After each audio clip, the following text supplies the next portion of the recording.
This video we will discuss about the collection in a dome. Collection क्या होता है एक डोम के अंदर, उसके बारे में हम लोग जानते हैं।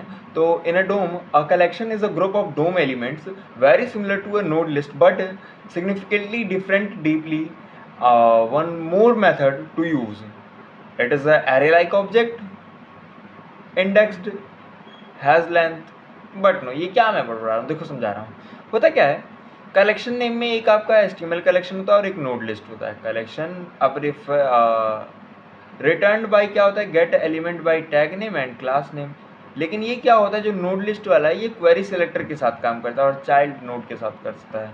अब देखो ये जो चीज़ें हैं अगर हम प्रैक्टिकली करेंगे ज़्यादा समझ में आएगा। जैसे कि लिखा है a collection of element only live changing in a dome immediately after the collection. ये इसको काट दो, ये क्या आ रहा है, ठीक है।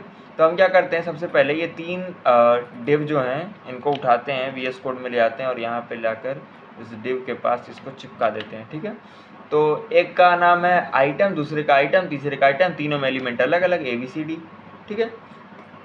तो हम क्या करते हैं, सबसे पहले इन्हें गेट करेंगे। सबसे पहला काम हमारा यही होगा कि हम इन्हें कैसे गेट करेंगे। तो सबसे पहले इसे डिलीट करते हैं, स्क्रिप्ट लिखते हैं, स्क्रिप्ट के अंदर अपना कोड लिखते हैं। तो कॉन्स्ट आइटम बनाए, document gate element by class name से हमने आइटम्स को गेट कर लिया, कंसोल लॉग किया आइटम्स को, तो आपको 3 आइटम्स मिलेंगे। उसी प्रकार से उसकी लेंथ और 0th इंडेक्स पे टेक्स्ट कॉन्टेक्स्ट को हम लोग देख सकते हैं। तो आइए करके ट्राई करते हैं। तो सिंपल हम लोग आएंगे और यहाँ पे क्या लिखेंगे, देखो ABCD तो आ रहा है, ठीक है, लेकिन हम आइटम्स को पहले चेक करेंगे। तो हम लिखेंगे ITEMS। आइटम्स क्या है, तो आइटम्स में आपको देखो 3 आइटम्स मिल रहे हैं। तो हमने क्या कहा कि कहाँ गया, हाँ, आइटम्स डॉट लेंथ की बात करोगे तो हमको 3 मिलेगा।